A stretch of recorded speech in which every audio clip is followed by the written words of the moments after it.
শ্বশুরবাড়ি কখনো বাবার বাড়ি হয় না, এই কথাটা কিন্তু সত্যি।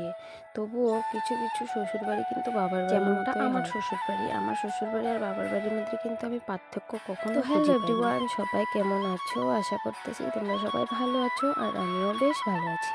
তো আজকে কি হয়েছে, মানে ঘুম থেকে উঠতে প্রায় 7টা আর বেজে আমি গেছে। ফোনটা হাতে নিয়ে একদম ঘুম থেকে সকাল সকাল উঠে মানে অবাক হয়ে গেছি যে 7টা বেজে আর গেছে। অবাক হওয়ার কারণটা হয়েছে আজকে আমার ঘরে মানে একটা হরিকীর্তন দেওয়া হইব।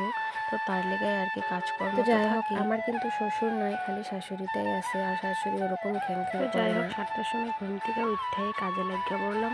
প্রথমে মাটি আননা, মাটিটা ভিজে ঘর দুয়ার ভালো করে ঝাড়ু দিয়া রান্নাঘরটা শুনু আর ওর মুছা পাপা লাইছি। যেহেতু ঘুমায় ছিল আর কি, তো তার লেগে বিছনাটা উঠানো হয় নাই। তো আমি রান্নাঘরটা মুছা রাইখা তারপরে ওরা ঘুম থেকে উঠছে, এখনই বিছনাটা আর সুন্দর করে সত্যি উঠাই বিছনা রাখতেছি। ওঠানোর পরে মানে রুমটার রঙই আলাদা হয়ে যায়। যেমন বেড কভার চেঞ্জ করলে আর বিছনা উঠাইলে খুব দেখতে ভালো লাগে।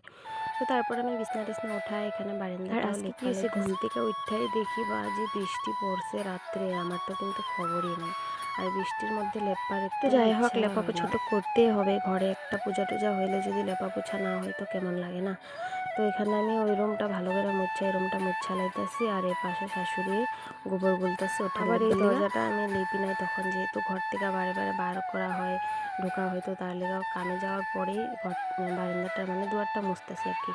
তো তারপরে এই যে দেখো, প্রচুর বৃষ্টি হয়েছিল কালকে রাত্রে, বৃষ্টির লেগে একদম অবস্থা তারপর নাই এখানে হয়ে আয়া গেছে। শাশুড়ি বৌমা মিল্লা সুন্দর করে উঠানটাও লিপবা লাইতেছি। আর এই পাশ দিয়ে তুলসী গাছ আসলো একটা, তুলসী গাছটাও আমি প্রথমে মুছা লাইছি। আর বৃষ্টির লেগে একদম উঠান লেপাটাও সুন্দর হইতেছে না, একদম মানে টানের লগে লগে মাটিগুলাও আমগো ঘরে উঠায়া যেহেতু পড়তেছে। একদমই জায়গা নাই, ভাবছিলাম মানে উঠানে মানে কীর্তনটা দেওয়া হইব। তো অল্প অসুবিধার কারণে মানে যেহেতু ভিজে আরও তেরপাল পায় নাই, তো তার লেগে কীর্তনটা বারান্দাতে করা হইব।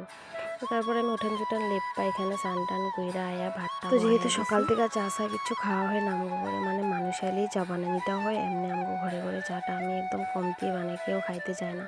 তো এখানে আমি চাউল দিয়া তারপরে স্নান টান করে সুন্দর করে সিন্দুর টিন্দুর পইরা আয়া করলাম আর ঠাকুর ঘরে তোমাকে যদি পূজা আমার দেওয়ার ছোট্ট লিগা। মিনি ব্লগটা ভালো লাগে তো একটা সুন্দর করে লাইক আর একটা কমেন্ট করে দিও, আমি বহুত খুশি পাবো।